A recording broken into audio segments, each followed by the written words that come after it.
Good morning, everybody. I was sitting forward, so I didn't see the answer to the question. Somebody asked you earlier, how many of you slept last night? Would you show me again? How many of you actually slept well last night? That's what I suspected.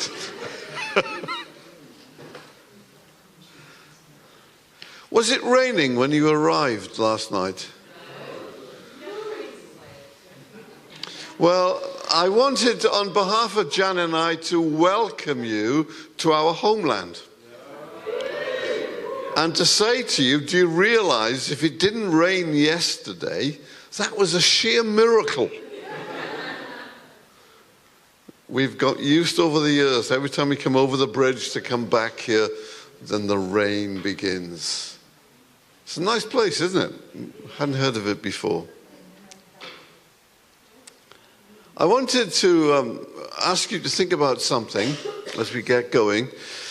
If you could pick hold of one occasion in the Gospels that involves Jesus and the disciples, can you think of one or two occasions when you would really loved to have been there? You know? Now, I know some obvious ones drop into mind, but anybody want to shout out what you say? Transfigured. Yeah. Wow. We'd have been one of the other guys, wouldn't we? Wow. Water into water. Why is that, Esther?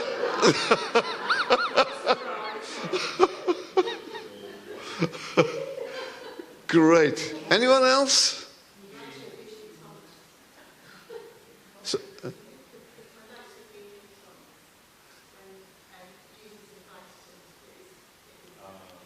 Absolutely, that would have been great, wouldn't it? Isn't it great? One more? Walked on water. Are you one of these guys that would have said, me too? Yeah. Breakfast on the beach. Do you know, that's one of mine.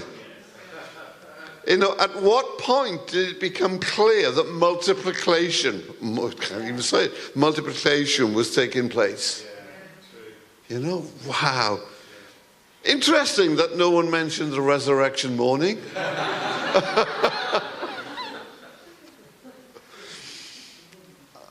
I wanted to mention to you what my mind would be, and it's a little bit unusual, but it's the way into what I wanted to share with you. Would you turn, if you've got a Bible or a phone there, something, if you want to turn to Mark 6, please.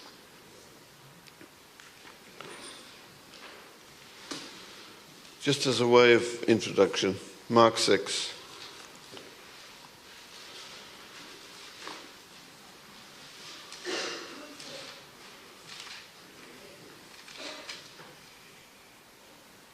Verse 30.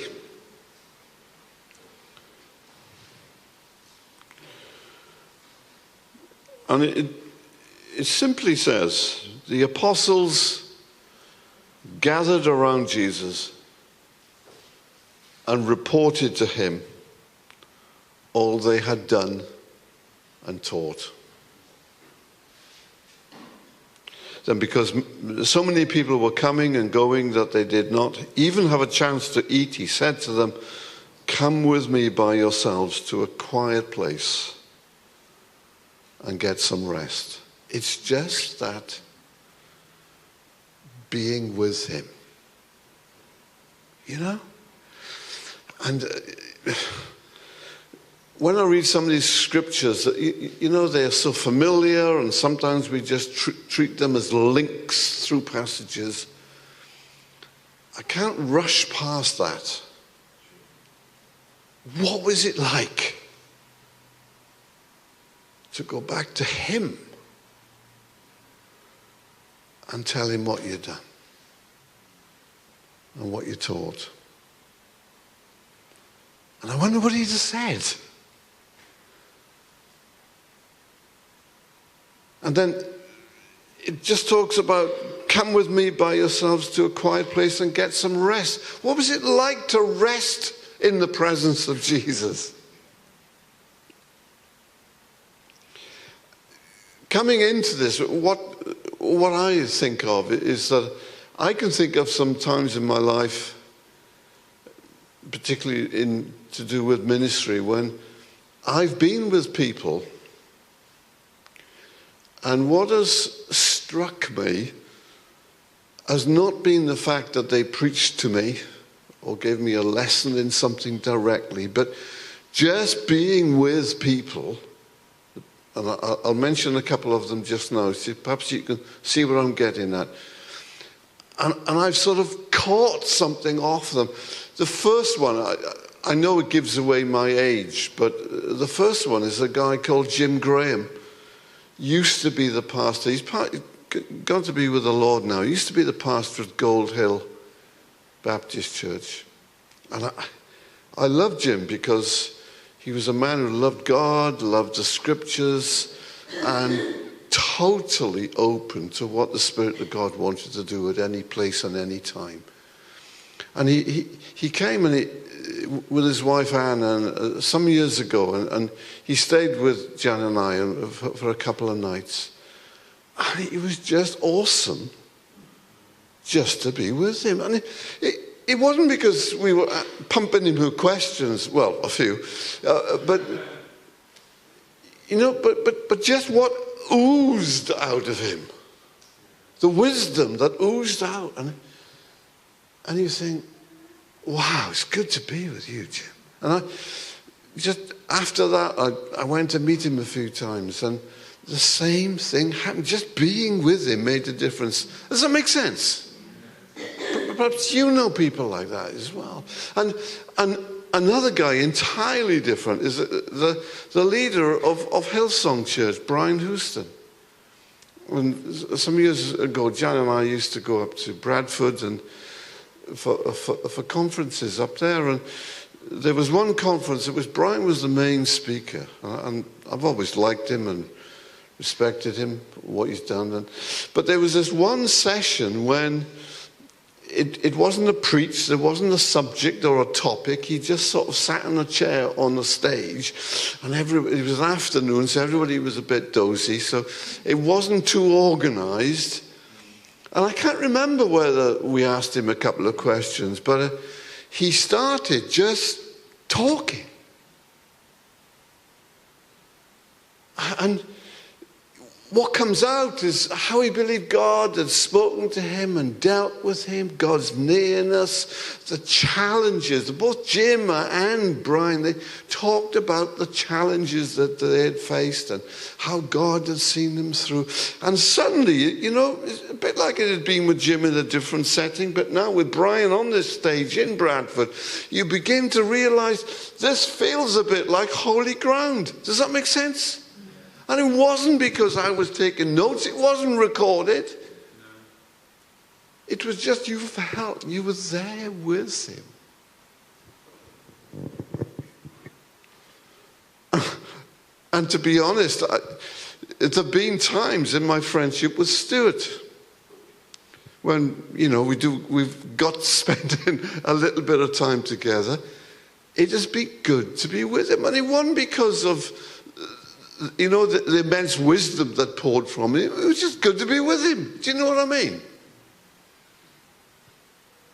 And it just, for him and me, because of the stuff that we shared together. And I can still remember one journey we had in the car. We were going off to a food bank conference, and the conversation we had. You probably can't remember. I remember it. And it was just because of what came over. He didn't mean it. He was just being himself and God.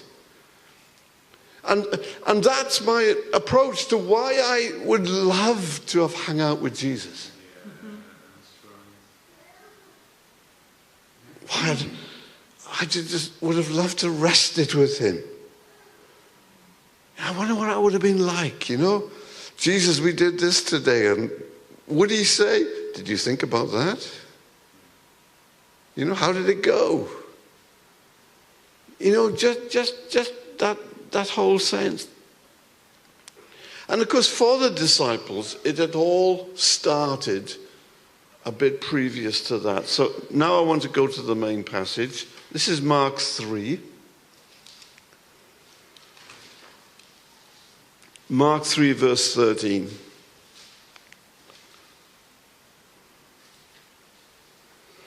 Jesus went up on a mountainside and called to him those he wanted. And they came to him. What a big statement that is. Up on a mountainside, separate. Out of the world, pull out of the busyness of stuff that we're all familiar with. And he called to him. I guess lots of us here have heard that call, haven't we? How do you describe it? Don't know. But that sense of God's Spirit, and there's this calling that takes place. And we respond to him, and we come to him. Didn't have to come to him. We could hear the call and not come. Perhaps that's appropriate for someone here this morning. You know God's calling, God's speaking, God's drawing. But he's not going to force you into a response. It's an invitation. Jan and I, 1978, we had the privilege of hearing God call us at the same time, and we both made a response to God at the same time. Same room, same place. And that sense that we got that, you know, it's no longer your life, it's our life, it's my life. It says he appointed 12, designating them apostles, that they might be with him, that he might send them out to preach and to have authority to drive out demons. These are the 12 he appointed. Simon, to whom he gave the name Peter, James, the son of Zebedee, and his brother John. To them he gave the name Boanerges, which means sons of thunder. Andrew, Philip, Bartholomew, Matthew, Thomas, James, son of Alphaeus, Thaddeus, Simon the Zealot, and Judas Iscariot, who betrayed him. What an occasion.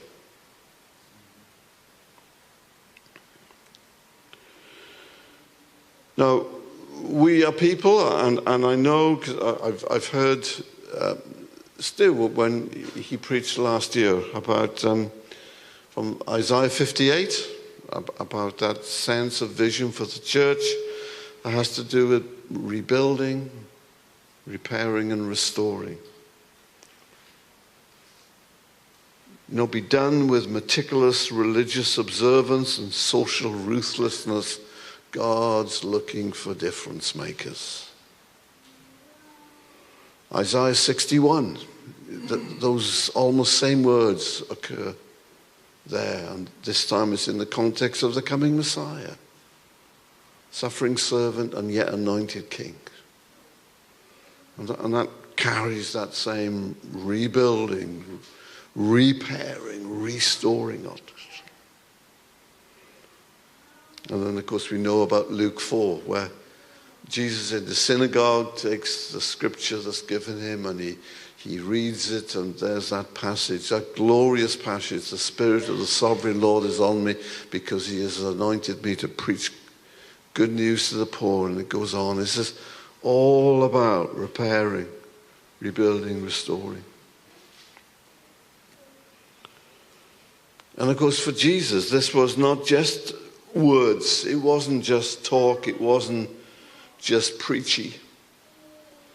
This was the real deal. He walked the talk. Here's the challenging things for you and me. He expected those who followed him to do the same. Preaching and practical demonstration of love and kingdom. There was healing, deliverance, teaching with authority, crossing all manner of cultural borders serving others, anointed with the Spirit, rebuilding, repairing, restoring broken lives of incomplete living. There's a fabulous verse in Acts chapter 10. It comes from Peter, Acts 10:38.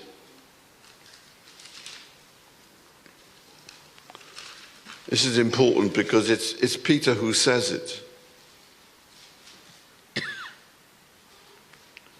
Verse 37, it starts, "You know what has happened throughout Judea, beginning in Galilee after the baptism that John preached." Here we go. "How God anointed Jesus of Nazareth with the Holy Spirit and power, and how he went around doing good and healing all who were under the power of the devil, because God was with him." Wow. Whoa! And Peter had been there. Peter had been there. There was an old Welsh, not old, but an ex-comedian in Wales who used to say, "I know because I was there." Peter knew he'd been there. He'd seen it, touched it, heard him, been with him, done it. Went around doing good and healing those who were under the influence of the devil. Isn't that a great description? Wow.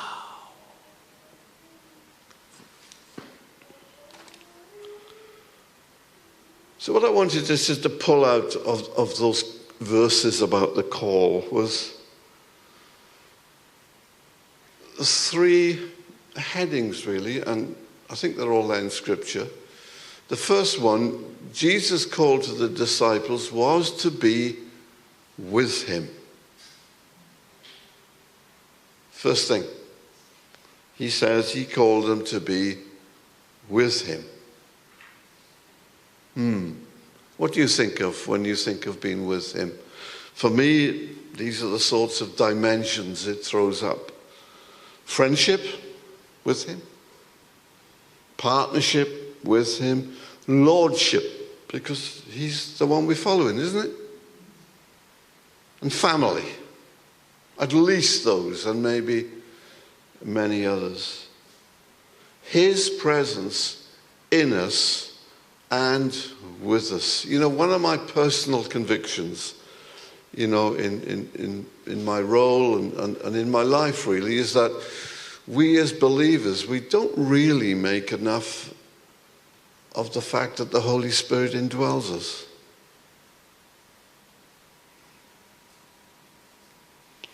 It's a topic for another time, but you know, given that the Lord, the one we've been singing to, actually indwells us, isn't that astonishing? Yeah. Isn't that astonishing?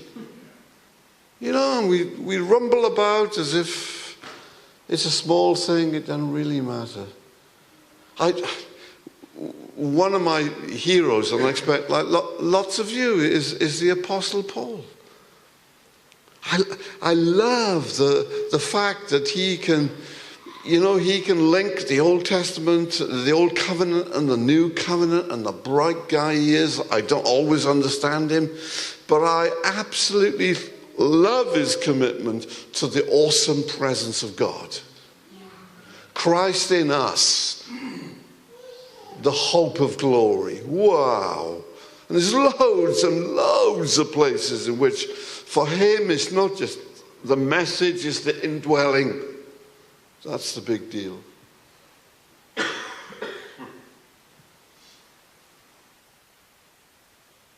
Paul who says twice we're the temple of the Holy Spirit, and one time he's talking about us in a corporate sense, but in another time he's talking about us in an individual sense.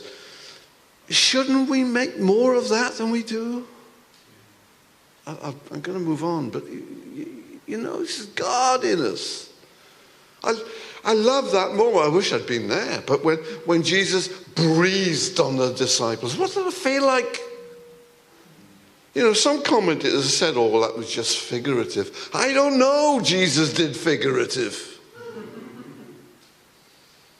When he did it, he did it. What did that feel like? Oh, thanks, Jesus. That's nice.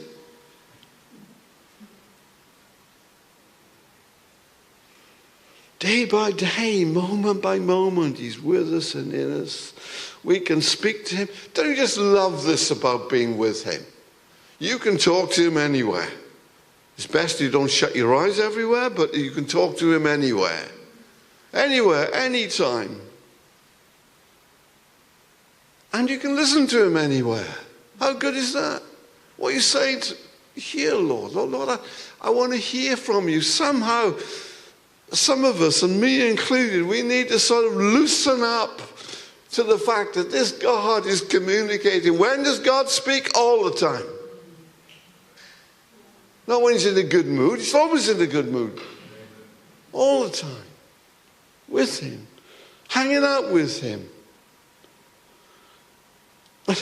I'm almost shocked by, up in John 6, and Jesus was speaking to the followers, and he was getting into some heavy stuff, and those who were listening to him, not just the 12 disciples, but the others, they were having some struggles with what he was saying.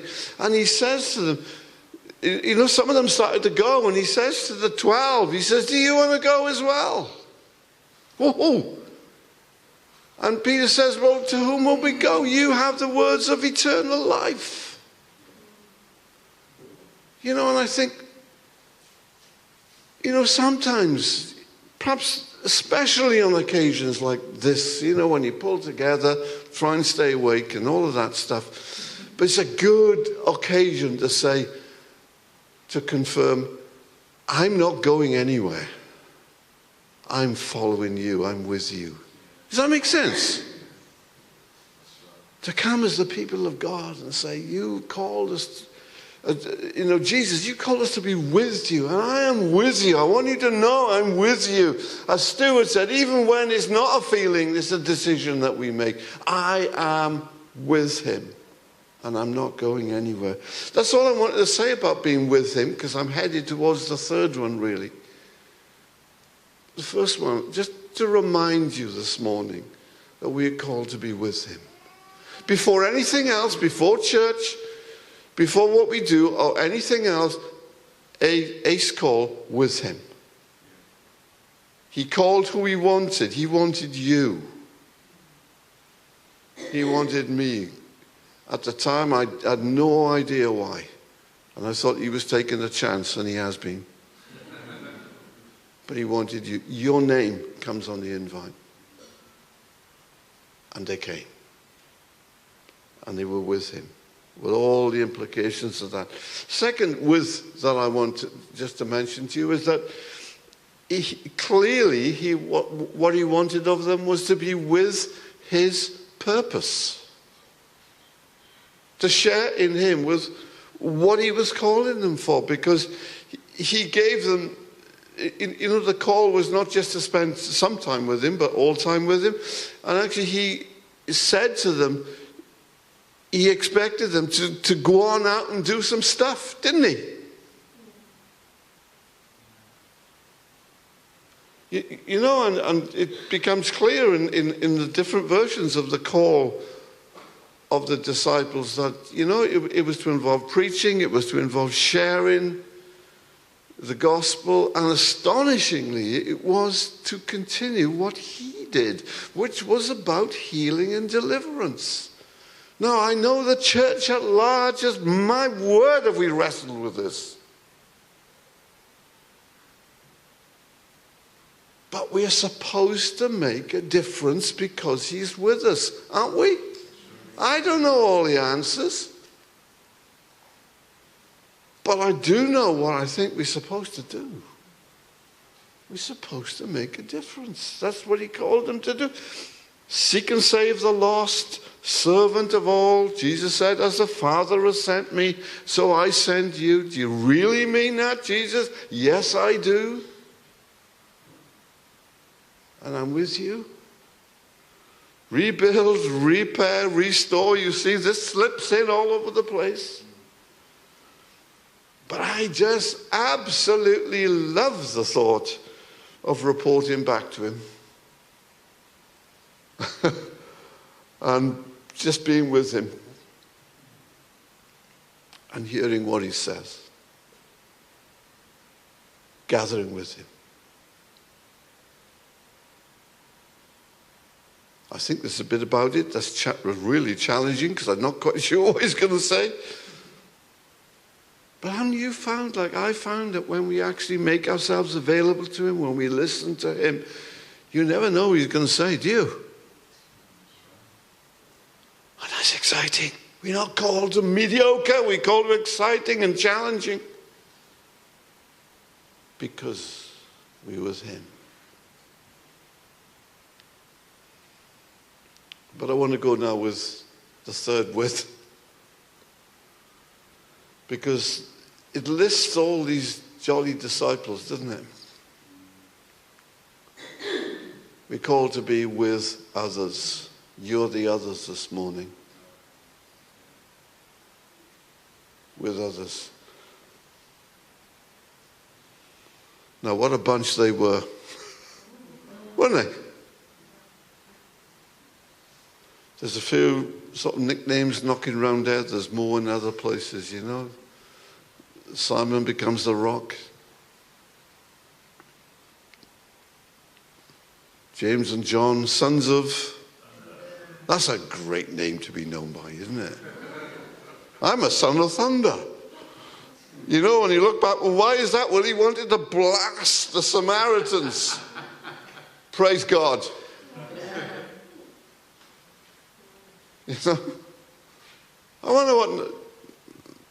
wonder what nickname he'd give us. No suggestions for me, please. But now, this is something I am crucially intrigued about. I spend a little bit of time, from time to time, more than a little bit, thinking about how the disciples related to one another when they were with Jesus. Now, you and I have been around long enough to know we're different personalities, haven't we? Some of us are really cool.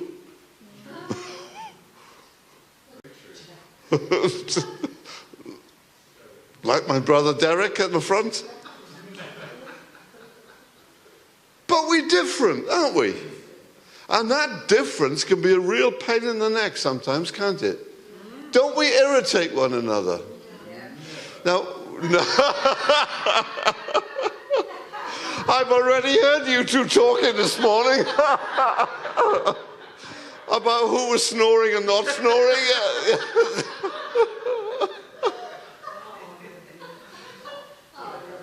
Sorry, Derek. What I want, the next 5 minutes as we move towards the end, I really want to say to you, I'm not being negative about this stuff. I don't see how it goes. I may share some personal things that we've found in ministry. But I just do it in the sense of, we got to know about this stuff.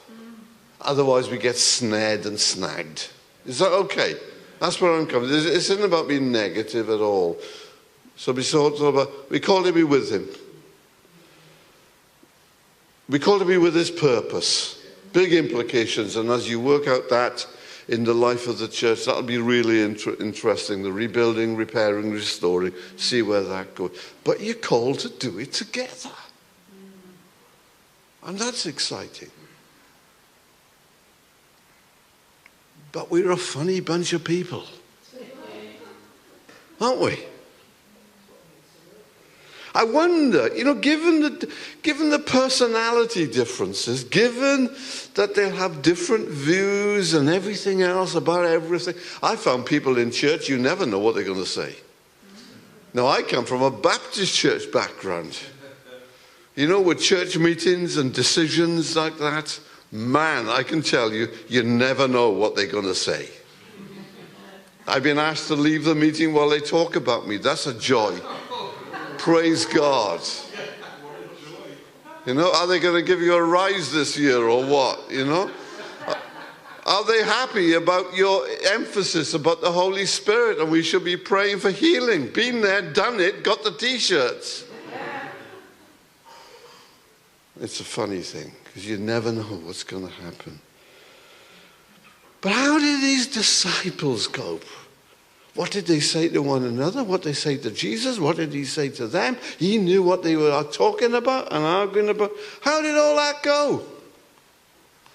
I'd have loved to have been there. That's one of the reasons I'd like to have hung out with Jesus a bit more, to see what he said to the others before he said anything to me.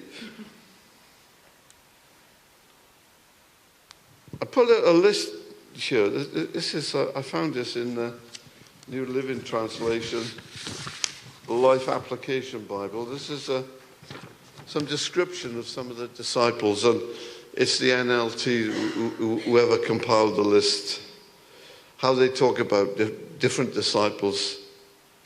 Simon Peter, impulsive. Would we agree with that? James, ambitious, short-tempered, judgmental.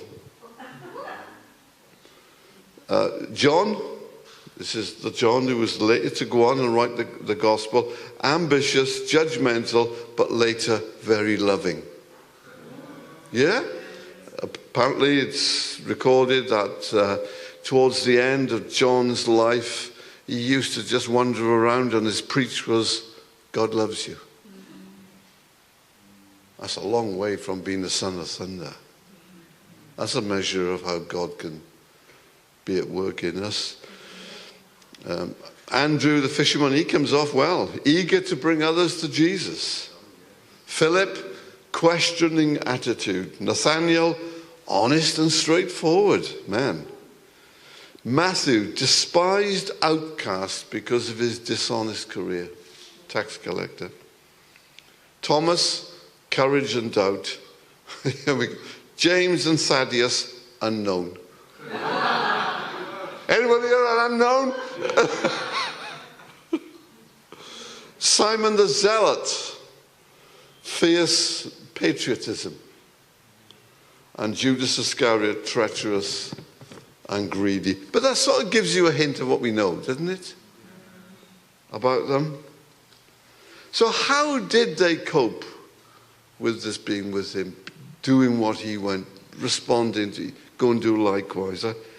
How did they cope with, it seems Jesus was often crossing boundaries. There were the whole issue between the Jews and what are they called?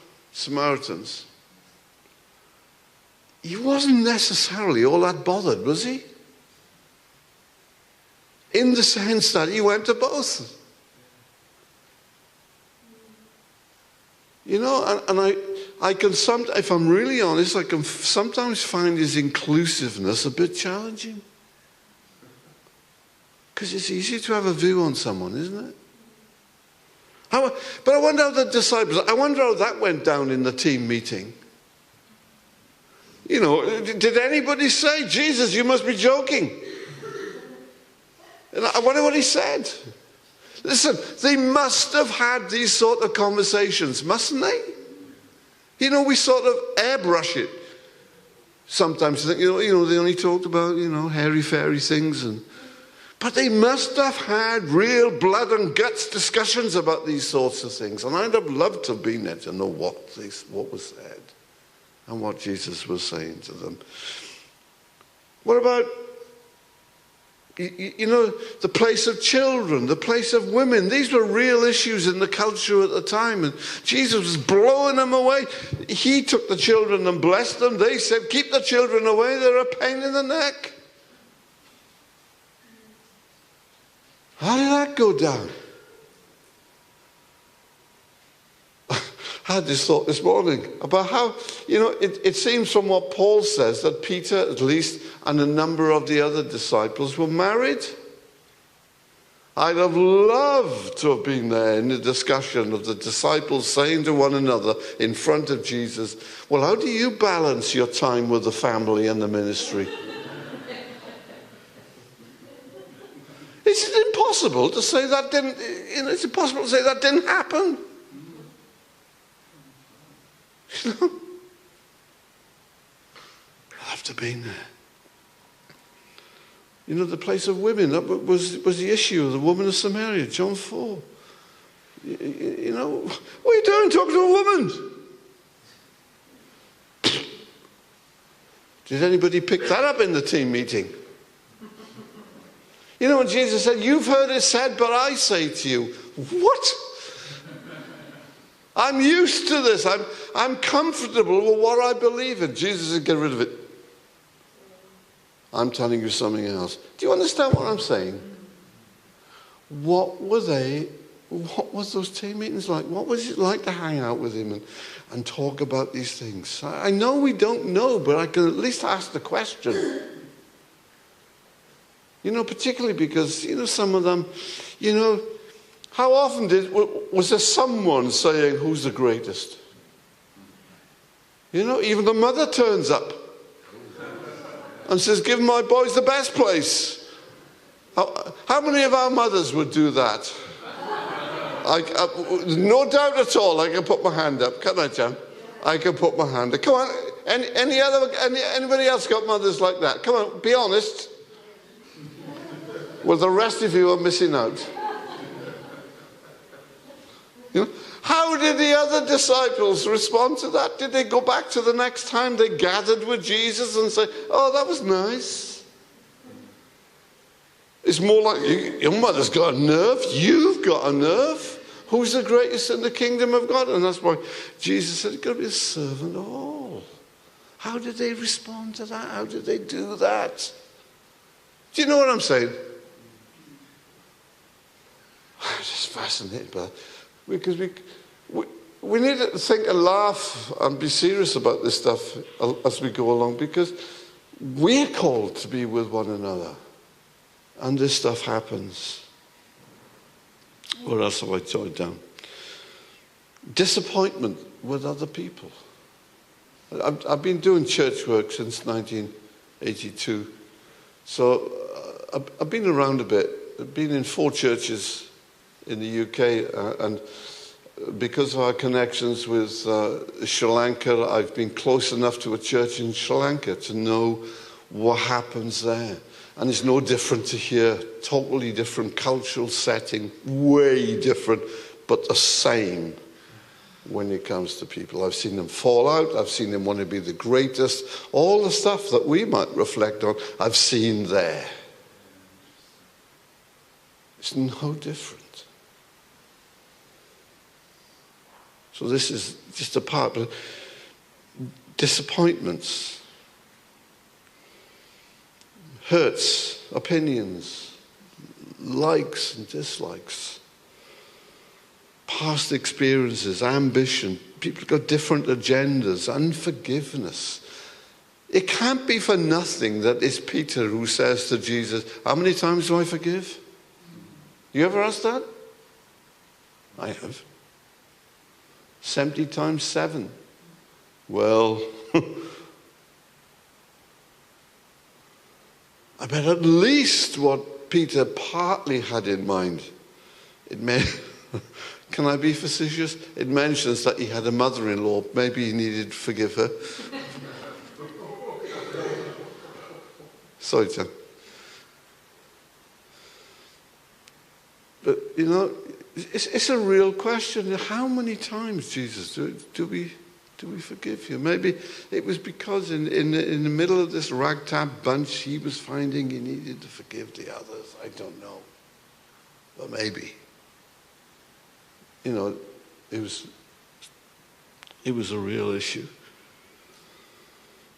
If you have been around church for any length of time, this one or anyone else, you will know that messy church is a good name for it. But glorious church also applies. We are in reality are both messy and glorious, aren't we? There's times when it's wow. You know, there's been times and you see things happen, you see people come to faith, you sense people growing together and stepping out in faith, and you think, wow, glorious church. And there's other times when you think, man, this is messy. I have over the years.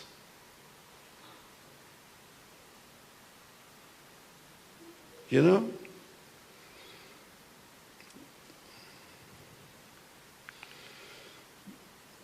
I can think of one occasion. One of the things when we began Filton Community Church, just after Filton Community Church, by the way, has now morphed into Filton and Stoke Gifford Community Church, because we're now meeting in Stoke Gifford.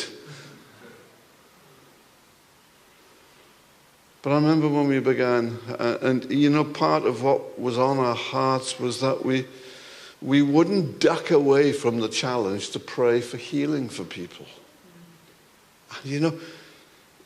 So this is just me illustrating some of the mess. So it wasn't far down the line when we met a couple, and we did all that we could to embrace them and the family. And it wasn't before, because of the tragedy of mental health, she took her own life.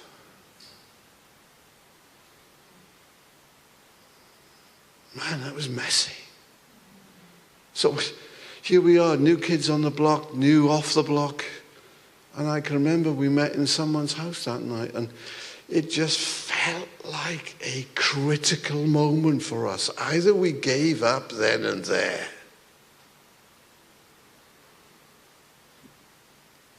we come to terms with the fact we don't know, and we carry on.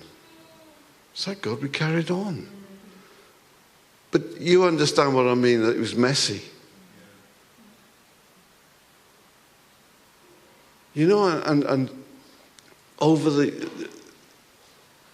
years, and not just in the church where we are now, but where Jan and I were previously, we've been through the acute disappointments of marriage breakdown. And sometimes it's been with people that you never thought possible. And if you've experienced that, you know that hurts like hell. Yeah? It's terrible.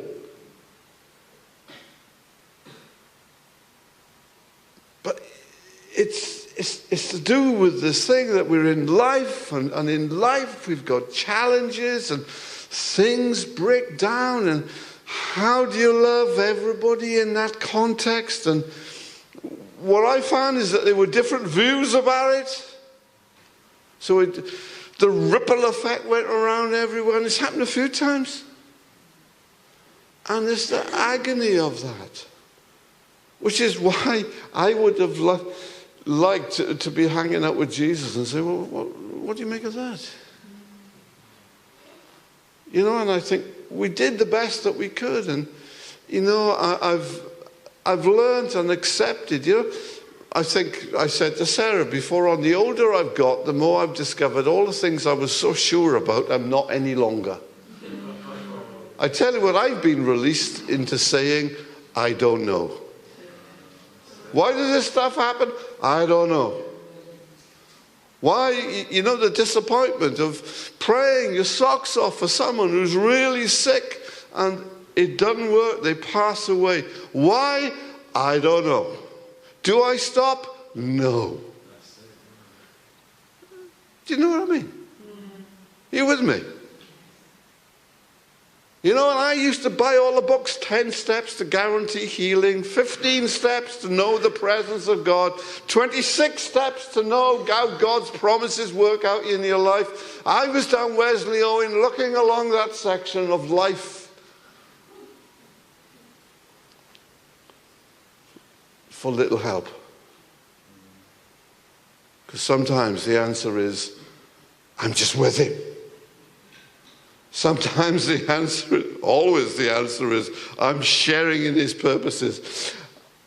And always the answer is, I'm in this with other people. I'm in this with church. So how do we cope with this? How do we bring this to a point we say, well, how do we deal with this? And I just want to suggest to you this morning that these three headings in this order help. Jesus said, first of all, he called them to be with him. That's got to be first, not last. Secondly, he called them to be with his purpose. Thirdly, with others. It's got to be that order. You know, and the way to deal with stuff is to apply that into our lives. Yeah? You know, and to face up to the messy church and keep leaning towards the glorious church. It has just struck me, just as I come towards the end, it has struck me that, you know, when you read after the Gospels, when you read from Acts on, and you see, do you know, it's almost like as many problems occur within the life of the church as from outside of the life of the church. It's not all about persecution and stuff from outside the church. There was actually all sorts going on inside that they had to deal with. You know, the first one that you bump into is the issue of hypocrisy with Ananias and Sapphira. Yeah? If you know the story, you'll know that was a key moment. We've been presented with the church with no one in need, and Barnabas comes forward and makes his extravagant gift, puts it at the feet of the apostles to help other people, and then Ananias and Sapphira turn up and try to bluff something. If they'd coughed up with the truth that they were giving some of it would have been all right. But that was a key moment. So this hypocrisy could really have come up within the life of the church. You only have to go into the next chapter to find out there was an issue to do with the Jews and the Gentiles. The Gentiles were being added to the church, and that was to cause enough of a problem in terms of what was expected of them. But actually the Gentiles were complaining because they thought the Jewish believers were being looked after better than the Gentile ones. Thank God that the leaders of the church had the time to appoint those deacons. Do you remember the first ones? To make sure that everybody... But if you've ever been in a church where some people are saying you don't look after us all equally, you'll know the potential of that problem. Other things quickly. You go on in chapter 8 to Simon Magus, this guy who was attracted by the power of the Holy Spirit, and he wanted it, but he wanted to use it, and all manner of things could have happened there. There was a falling out between Paul and Barnabas. Remember that? Barnabas had been critical in Paul's life,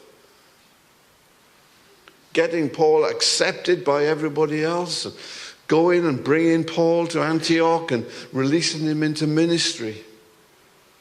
But then they fell out over whether they were going to take Mark with them the second time.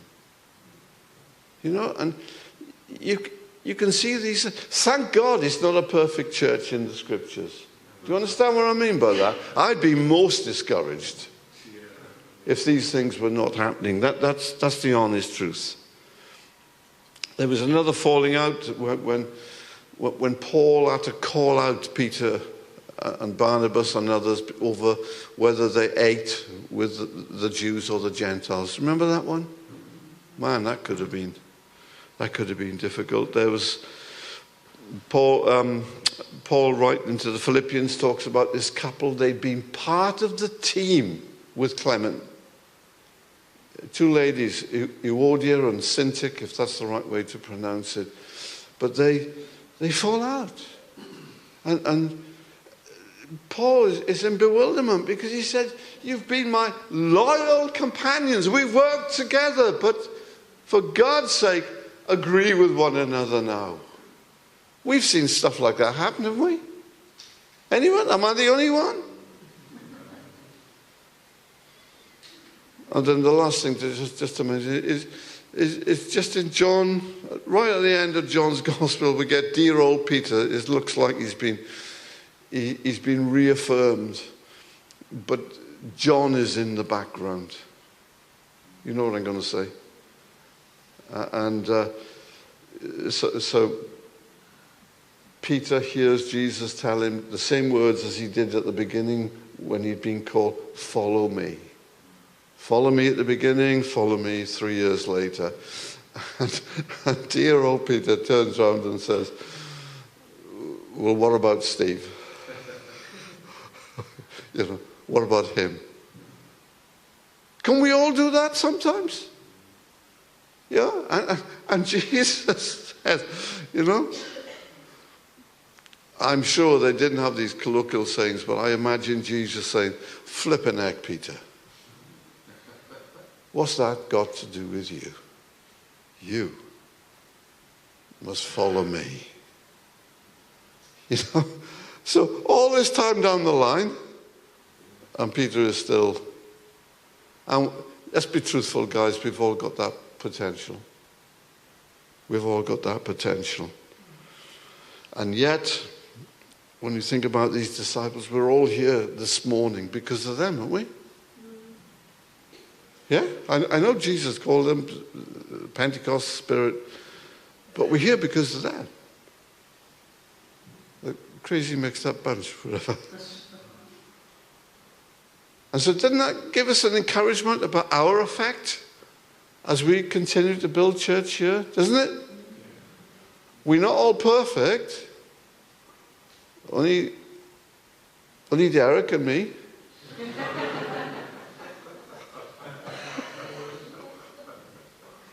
But what's that? Were you being rude then? Yes. She said the wives were laughing. But sometimes we do need to laugh. Don't we? We need to laugh at ourselves. We need to take seriously the things that potentially can divide us. Some of the most difficult things that we've dealt with in the life of the church. We've never been a very big church. And that's out of the nature of, some of it's out of the nature of what we're doing in a charity shop, trying to get to know people and invite people to come. And truthfully, most of them don't want to. And some of the disappointments, things that Jan and I have had to deal with the most is investing loads of time and resources in people who at the end of the day just are not interesting. Not interested. That's hard. So you've got to go back and remember why you're doing this. Because with him, with his purpose, with other people, let's be doing this together. And I could give lots, and I'm not going to, I could give lots of other really difficult times across ministries and different churches of, you start a day with hope and confidence and then something comes up.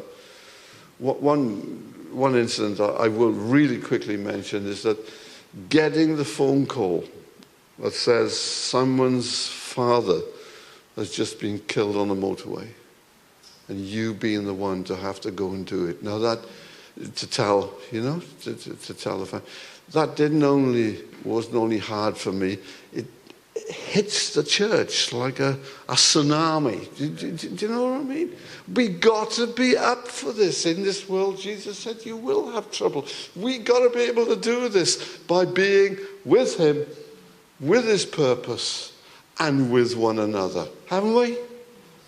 That's really what God put on my heart. I say Abby's got a fabulous name, and exciting about the future, and the stuff that you do.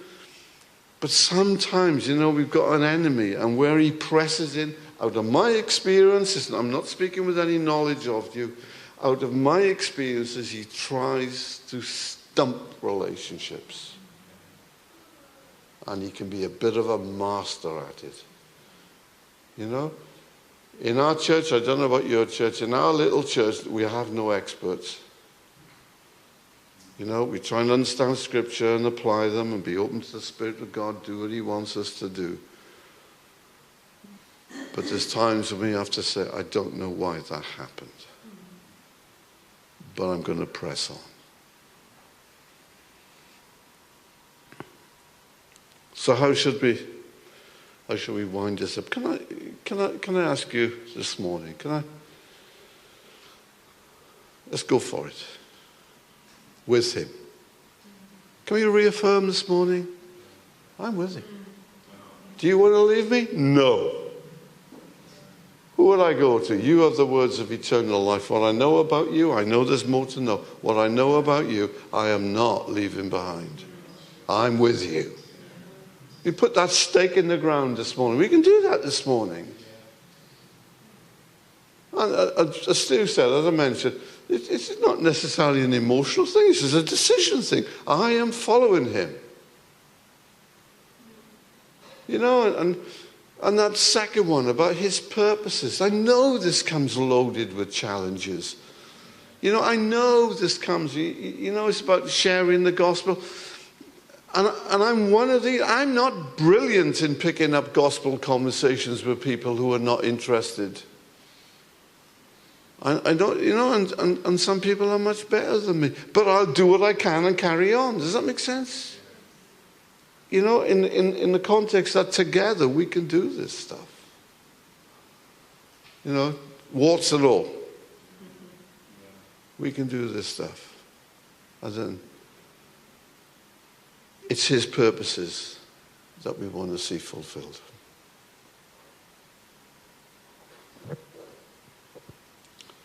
Spirit of God, if I've said anything this morning that you'd want to speak to our hearts over, and I'm praying that you'd make that really clear right now. I'm not asking you this out of courtesy, Lord. We're asking you this out of necessity. We want to be the people you want us to be.